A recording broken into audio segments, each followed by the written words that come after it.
Jim Tarr picked up a cigar I rolled across his desk, looked at the band, bit off an end, and reached for a match.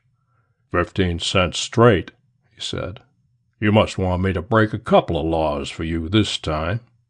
I had been doing business with this fat sheriff of Sacramento County for 4 or 5 years, ever since I came to the Continental Detective Agency's San Francisco office, and I had never known him to miss an opening for a sour crack, but it didn't mean anything. Wrong both times, I told him. I get 2 of them for a quarter, and I'm here to do you a favor instead of asking for one. The company that insured Thornburg's house thinks somebody touched it off. That's right enough, according to the fire department. They tell me the lower part of the house was soaked with gasoline, but God knows how they could tell. There wasn't a stick left standing. I've got McClump working on it, but he hasn't found anything to get excited about yet. What's the layout? All I know is that there was a fire. Tarr leaned back in his chair, turned his red face to the ceiling, and bellowed. Hey, Mac! The pearl push-buttons on his desk are ornaments so far as he is concerned. Deputy Sheriffs McHale, McClump, and Macklin came to the door together. McNabb evidently wasn't within hearing. What's the idea? The sheriff demanded of McClump. Are you carrying a bodyguard around with you? The 2 other deputies, thus informed as to whom Mac referred to this time, went back to their cribbage game. We got a city slicker here to catch our firebug for us, Tarr told his deputy. But we got to tell him what it's all about first. McClump and I had worked together on an express robbery several months before. He's a rangy, tow-headed youngster of 25 or 6, with all the nerve in the world, and most of the laziness. Ain't the Lord good to us? He had himself draped across a chair by now, always his first objective when he comes into a room. Well, here's how she stands. This fellow Thornburg's house was a couple miles out of town on the old country road, an old frame house. About midnight, night before last, Jeff Pringle, the nearest neighbor, half a mile or so to the east, saw a glare in the sky from over that way and phoned in the alarm. But by the time the fire wagons got there wasn't enough of the house left to bother about. Pringle was the first of the neighbors to get to the house, and the roof had already fell in then. Nobody saw anything suspicious, no strangers hanging around or nothing. Thornburg's help just managed to save themselves, and that was all. They didn't know much about what happened, too scared, I reckon. But they did see Thornburg at his window just before the fire got him. A fellow here in town, named of Henderson, saw that part of it, too. He was driving home from Wayton and got to the house just before the roof caved in. The fire department people say they found signs of gasoline. The Coonses, Thornburg's help, say they didn't have no gas on the place. So there you are. Thornburg have any relatives? Yeah, a niece in San Francisco, a Mrs. Evelyn Trobridge. She was up yesterday, but there wasn't nothing she could do, and she couldn't tell us nothing much, so she went home. Where are the servants now? Here in town, staying at a hotel on I Street. I told them to stick around for a few days. Thornburg own the house? Uh-huh. Bought it from Newland and Weed a couple of months ago. You got anything to do this morning? Nothing but this. Good. Let's go out and dig around. We found the Coonses in their room at the hotel on I Street. Mr. Coons was a small-boned, plump man with a smooth, meaningless face and the suavity of the typical male house servant. His wife was a tall, stringy woman, perhaps 5 years older than her husband, say 40, with a mouth and a chin that seemed shaped for gossiping. But he did all the talking, while she nodded her agreement to every second or third word. We went to work for Mr. Thornburg on the 15th of June, I think, he said in reply to my first question. We came to Sacramento about the 1st of the month and put in applications at the Alice Employment Bureau. A couple of weeks later, they sent us out to see Mr. Thornburg, and he took us on. Where were you before you came here? In Seattle, sir, with a Mrs. Comerford. But the climate there didn't agree with my wife. She has bronchial trouble, so we decided to come to California. We most likely would have stayed in Seattle, though, if Mrs. Comerford hadn't given up her house. What do you know about Thornburg? Very little, sir. He wasn't a talkative gentleman. He hadn't any business that I know of. I think he was a retired seafaring man. He never said he was, but he had that manner and look. He never went out or had anybody in to see him, except his niece once, and he didn't write or get any mail. He had a room next to his bedroom fixed up as a sort of workshop. He spent most of his time in there. I always thought he was working on some sort of invention, but he kept the door locked and wouldn't let us go near it. Haven't you any idea at all what it was? No, sir. We never heard any hammering or noises from it, and never smelt anything either. And none of his clothes were ever the least bit soiled, even when they were ready to go to the laundry. They would have been if he had been working on anything like machinery. Was he an old man? He couldn't have been over 50, sir. He was very erect, and his hair and beard were thick, with no gray hairs. Ever have any trouble with him? Oh, no, sir. He was, if I may say it, a very peculiar gentleman in a way, and he didn't care about anything except having his meals fixed right, having his clothes taken care of. He was very particular about them, and not being disturbed. Except early in the morning, and at night we'd hardly see him all day. Now, about the fire. Tell us the whole thing, everything you remember. Well, sir, I and my wife had gone to bed about 10 o'clock, our regular time, and had gone to sleep. Our room was on the second floor in the rear. Some time later, I never did know exactly what time it was, I woke up coughing. The room was all full of smoke, and my wife was sort of strangling. I jumped up and dragged her down the back stairs and out the back door, not thinking of anything but getting her out of there. When I had her safe in the yard, I thought of Mr. Thornburg and tried to get back in the house, but the whole first floor was just flames. I ran around front then to see if he'd got out, but didn't see anything of him. The whole yard was as light as day by then. Then I heard him scream. A horrible scream, sir. I can hear it yet. And I looked up at his window, that was the front second-story room, and saw him there, trying to get out the window.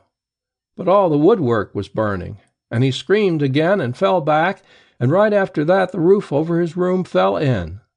There wasn't a ladder or anything I could have put up to the window for him. There wasn't anything I could have done.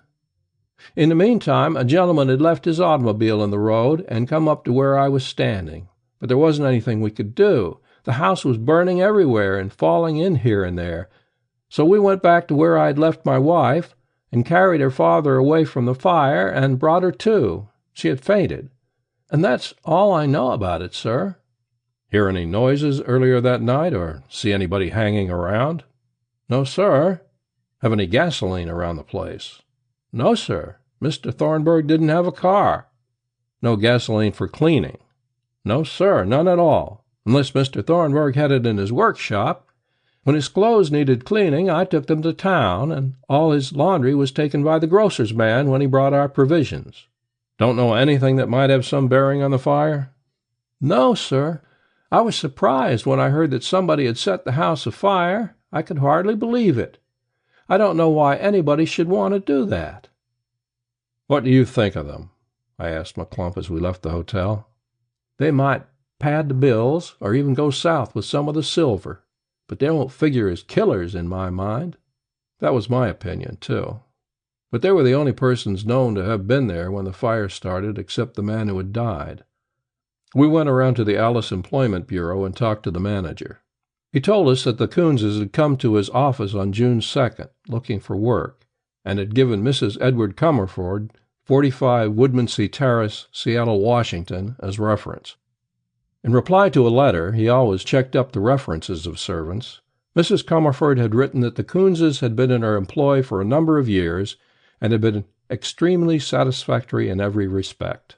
On June 13th, Thornburg had telephoned the Bureau asking that a man and his wife be sent out to keep house for him, and Alice had sent 2 couples that he had listed. Neither had been employed by Thornburg, though Alice considered them more desirable than the Coonses, who were finally hired by Thornburg. All that would certainly seem to indicate that the Coonses hadn't deliberately maneuvered themselves into the place, unless they were the luckiest people in the world, and a detective can't afford to believe in luck or coincidence unless he has unquestionable proof of it. At the office of the real estate agents through whom Thornburg had bought the house, Newling and Weed, We were told that Thornburg had come in on the 11th of June and had said he had been told the house was for sale, had looked it over, and wanted to know the price. The deal had been closed the next morning, and he had paid for the house with a check for $4,500 on the Seamen's Bank of San Francisco. The house was already furnished.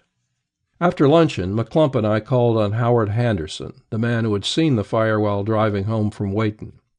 He had an office in the Empire Building with his name and the title Northern California Agent, Instant Sheen Cleanser Company, on the door. He was a big, careless-looking man of 45 or so, with a professionally jovial smile that belongs to the salesman. He had been in Wayton on business the day of the fire, he said, and had stayed there until rather late, going to dinner and afterward playing pool with a grocer named Hammersmith, one of his customers. He had left Wayton in his machine about 10:30 and set out for Sacramento.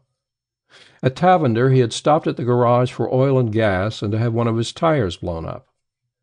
Just as he was about to leave the garage man had called his attention to a red glare in the sky and had told him that it was probably from a fire somewhere along the old county road that paralleled the state road into Sacramento. So Henderson had taken the county road and had arrived at the burning house just in time to see Thornburg try to fight his way through the flames that enveloped him. It was way too late to make any attempt to put out the fire, and the man upstairs was beyond saving by then, undoubtedly dead even before the roof collapsed. So Henderson had helped Coons revive his wife and stayed there watching the fire until it had burned itself out. He had seen no one on the county road while driving to the fire. "What do you know about Henderson?" I asked McClump when we were on the street. "Came here from somewhere in the East, I think, early in the summer to open that cleanser agency. Lives at the Garden Hotel. Where do we go next?" "We get a machine and take a look at what's left of the Thornburg house." An enterprising incendiary couldn't have found a lovelier spot in which to turn himself loose if he looked the whole county over. Tree-topped hills hid it from the rest of the world on 3 sides, while away from the 4th an uninhabited plain rolled down to the river. The county road that passed the front gate was shunned by automobiles, so McClump said, in favor of the state highway to the north. Where the house had been was now a mound of blackened ruins. We poked around in the ashes for a few minutes, not that we expected to find anything, but because it's in the nature of man to poke around in ruins. A garage in the rear, whose interior gave no evidence of recent occupation, had a badly scorched roof and front, what was otherwise undamaged. A shed behind it, sheltering an axe, a shovel, and various odds and ends of gardening tools, had escaped the fire altogether. The lawn in front of the house and the garden behind the shed, about an acre in all, had been pretty thoroughly cut and trampled by wagon wheels and the feet of the firemen and the spectators. Having ruined our shoe shines, McClump and I got back in our machine and swung off in a circle around the place, calling at all the houses within a mile radius and getting little besides jolts for our trouble. The nearest house was that of Pringle, the man who had turned in the alarm.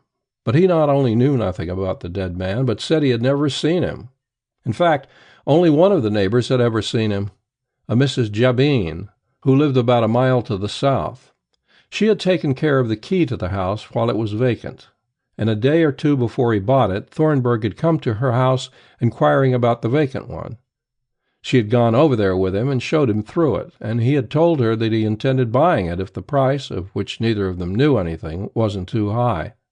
He had been alone, except for the chauffeur of the hired car in which he had come from Sacramento, and save that he had no family, he had told her nothing about himself.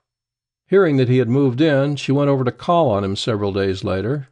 Just a neighborly visit, but had been told by Mrs. Coons that he was not at home.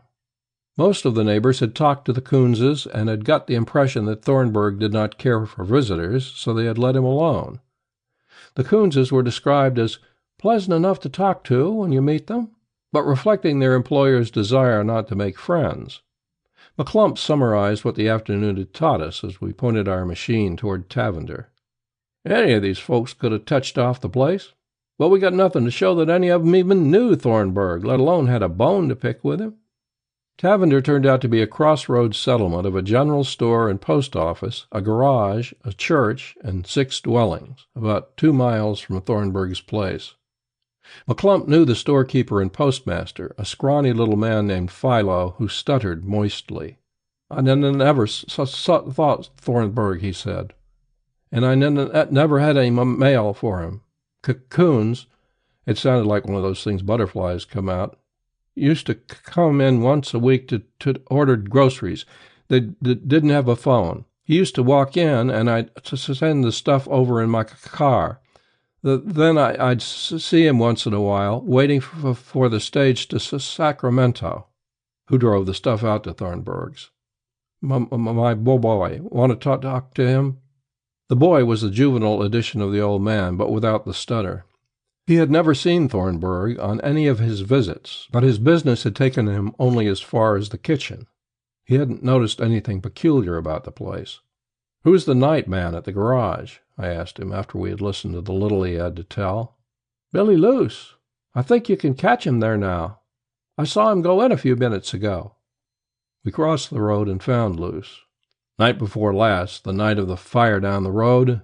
Was there a man here talking to you when you first saw it?"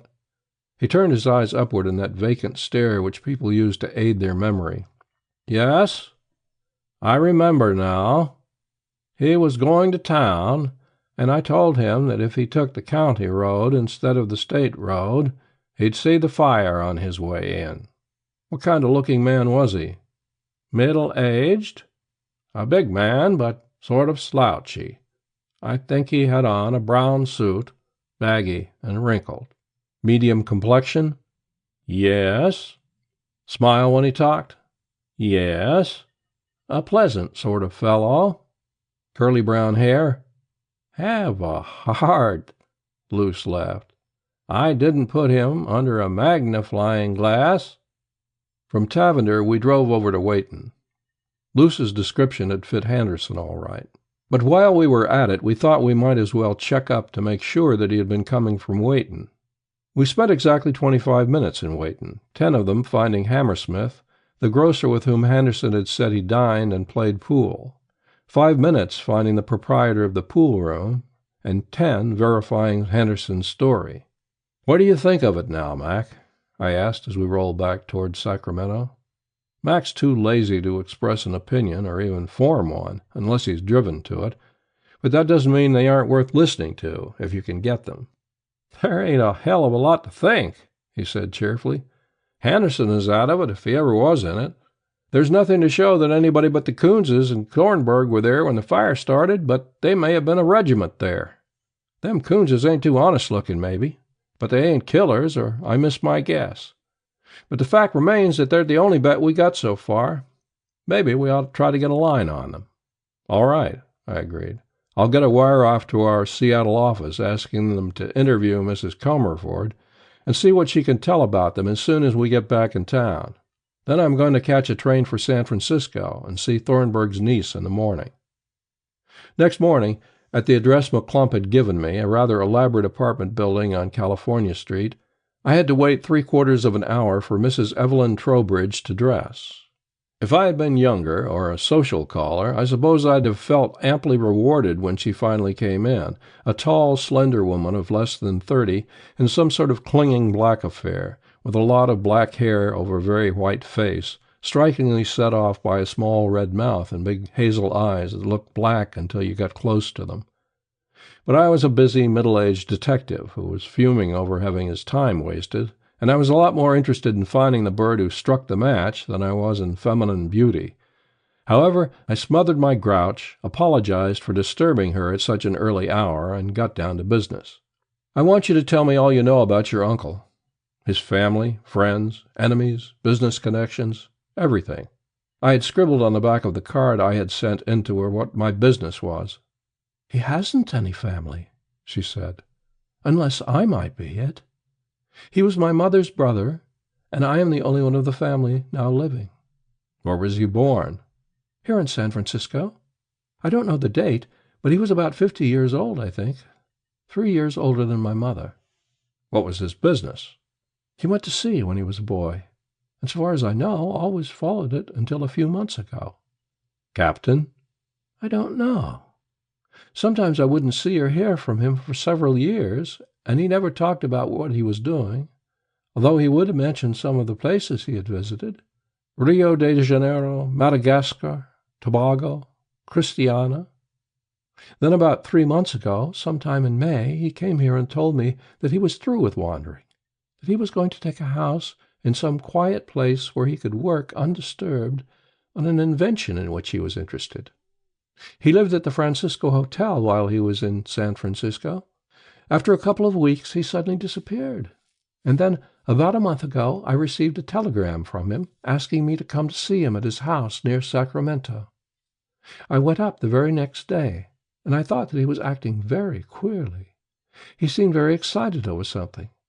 He gave me a will that he had just drawn up and some life insurance policies in which I was beneficiary. Immediately after that, he insisted that I return home, and hinted rather plainly that he did not wish me to either visit him again or write until I heard from him. I thought all that rather peculiar, as he had always seemed fond of me. I never saw him again. What was this invention he was working on? I really don't know. I asked him once, but he became so excited, even suspicious, that I changed the subject and never mentioned it again. Are you sure that he really did follow the sea all those years? No, I am not. I just took it for granted. But he may have been doing something altogether different. Was he ever married? Not that I know of. Know any of his friends or enemies? No, none. Remember anybody's name that he ever mentioned? No. I don't want you to think this next question insulting, though I admit it is, but it has to be asked. Where were you the night of the fire? At home. I had some friends here to dinner, and they stayed until about midnight. Mr. and Mrs. Walter Kellogg, Mrs. John Dupree, and a Mr. Kilmer, who is a lawyer. I can give you their addresses, or you can get them from the phone book if you want to question them. From Mrs. Trobridge's apartment, I went to the Francisco Hotel. Thornburg had been registered there from May 10th to June 13th, and hadn't attracted much attention. He had been a tall, broad-shouldered, erect man of about 50, with rather long brown hair brushed straight back, a short, pointed brown beard, and healthy, ruddy complexion. Grave, quiet, punctilious in dress and manner, his hours had been regular, and he had had no visitors that any of the hotel employees remembered.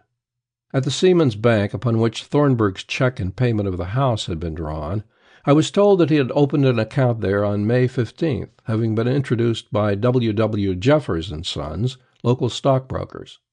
A balance of little more than $400 remained to his credit. The canceled checks on hand were all to the order of various life insurance companies, and for amounts that, if they represented premiums, testified to rather large policies. I jotted down the names of the life insurance companies, and then went to the offices of W. Jeffers and Sons.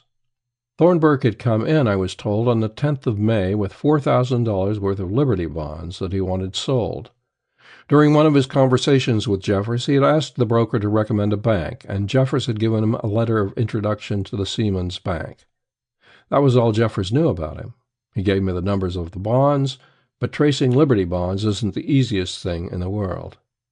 The reply to my Seattle telegram was waiting for me at the agency when I arrived.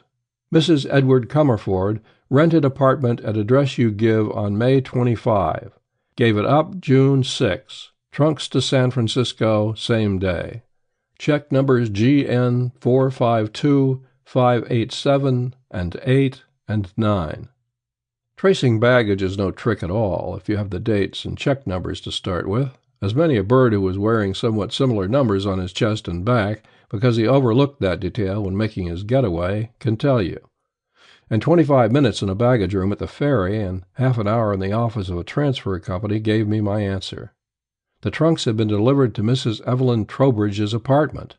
I got Jim Tarr on the phone and told him about it.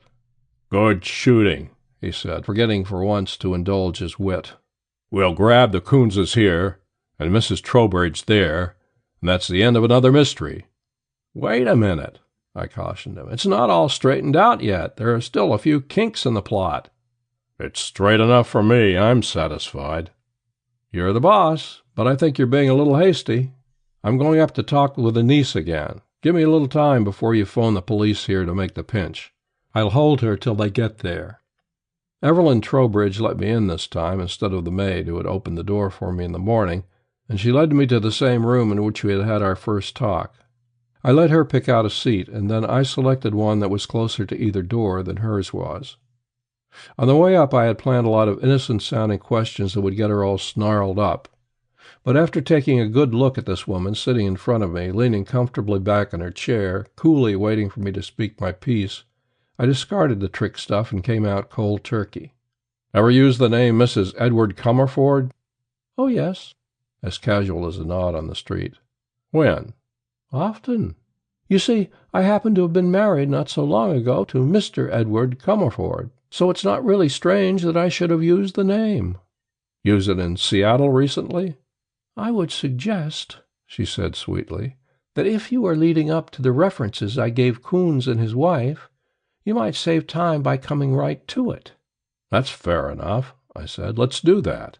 There wasn't a half-tone, a shading in voice, manner, or expression to indicate that she was talking about anything half so serious or important to her as the possibility of being charged with murder. She might have been talking about the weather or a book that hadn't interested her particularly. "During the time that Mr. Comerford and I were married, we lived in Seattle, where he still lives. After the divorce, I left Seattle and resumed my maiden name. And the Coonses were in our employ, as you might learn if you care to look it up. You'll find my husband, or former husband, at the Chelsea Apartments, I think. Last summer or late spring, I decided to return to Seattle. The truth of it is, I suppose all my personal affairs will be aired anyhow, that I thought perhaps Edward and I might patch up our differences. So I went back and took an apartment on Woodmansea Terrace. As I was known in Seattle as Mrs. Edward Comerford, and as I thought using his name might influence him a little perhaps, I used it while I was there. Also, I telephoned the Coonses to make tentative arrangements in case Edward and I should open our house again. But Coons told me they were going to California, and so I gladly gave them an excellent recommendation when some days later I received a letter of inquiry from an employment bureau in Sacramento. After I had been in Seattle for about 2 weeks, I changed my mind about the reconciliation. Edward's interest, I learned, was all centered elsewhere. So I returned to San Francisco. "Very nice, but—" "If you will permit me to finish," she interrupted.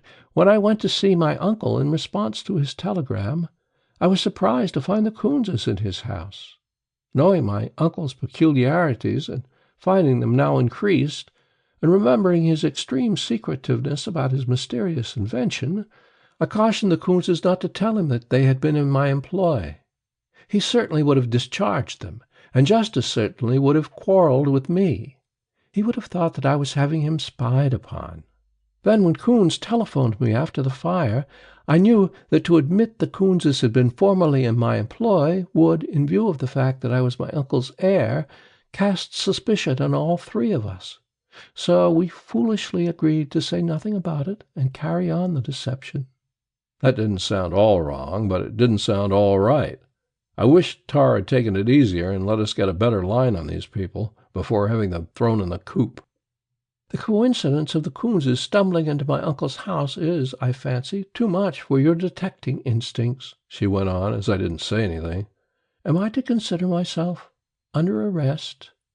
I'm beginning to like this girl. She's a nice, cool piece of work. "Not yet," I told her, "but I'm afraid it's going to happen pretty soon." She smiled a little mocking smile at that, and another when the doorbell rang. It was O'Hara from police headquarters. We turned the apartment upside down and inside out, but didn't find anything of importance except the will she had told me about, dated July 8th, and her uncle's life insurance policies. They were all dated between May 15th and June 10th, and added up to a little more than $200,000. I spent an hour grilling the maid after O'Hara had taken Evelyn Trobridge away, but she didn't know any more than I did. However, between her, the janitor, the manager of the apartments, and the names Mrs. Trobridge had given me, I learned that she had really been entertaining friends on the night of the fire, until after 11 o'clock anyway, and that was late enough. Half an hour later, I was riding the short line back to Sacramento. I was getting to be one of the line's best customers, and my anatomy was on bouncing terms with every bump in the road, And the bumps, as Rubberhead Davis used to say about the flies and mosquitoes in Alberta in summer, is freely plentiful. Between bumps, I tried to fit the pieces of the Thornburg puzzle together. The niece and the Coonses fit in somewhere, but not just where we had them. We had been working on the job sort of lopsided, but it was the best we could do with it. In the beginning, we had turned to the Coonses and Evelyn Trobridge because there was no other direction to go, and now we had something on them, but a good lawyer could make hash of our case against them. The Coonses were in the county jail when I got to Sacramento. After some questioning, they had admitted their connection with the niece and had come through with stories that matched hers in every detail. Tarr, McClump, and I sat around the sheriff's desk and argued. "Those yarns are pipe dreams," the sheriff said. "We got all three of them, cold, and there's nothing else to it. They're as good as convicted of murder."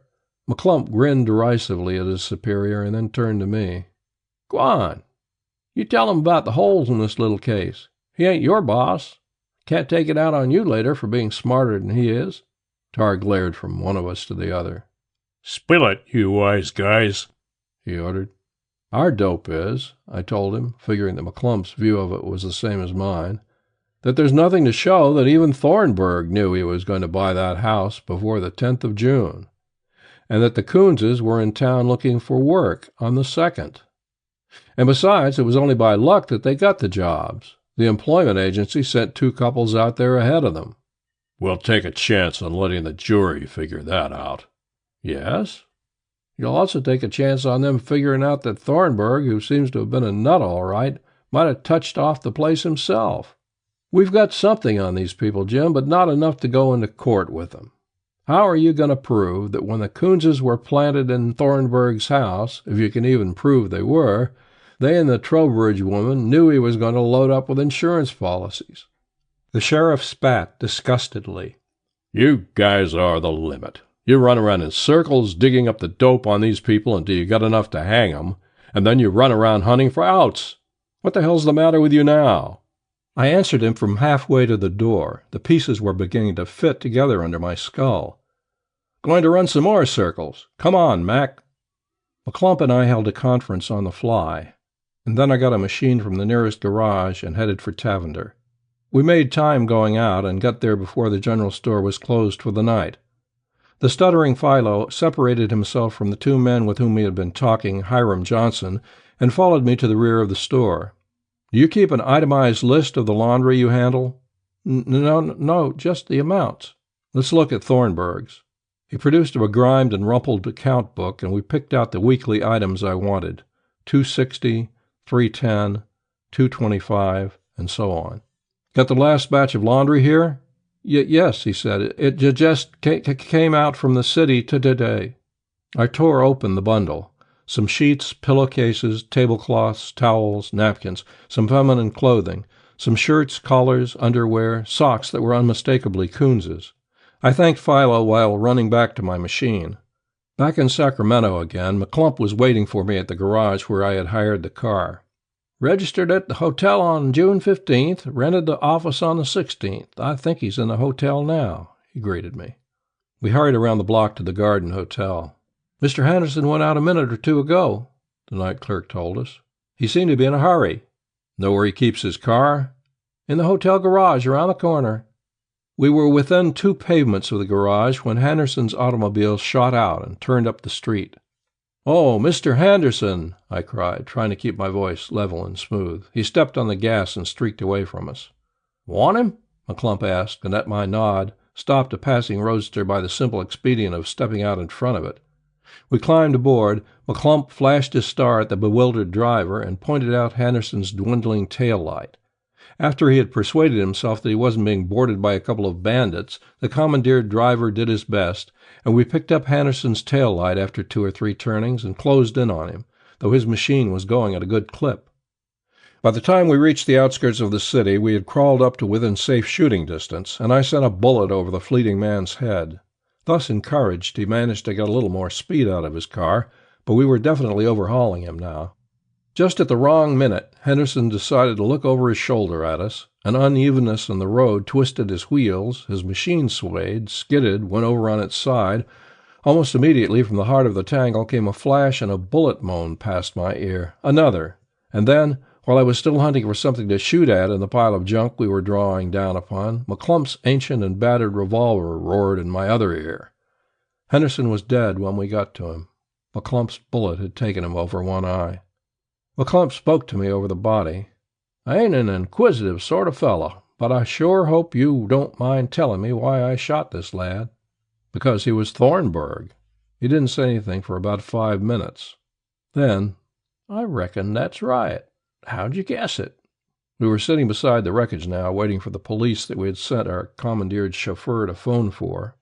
"He had to be," I said, "when you think it all over.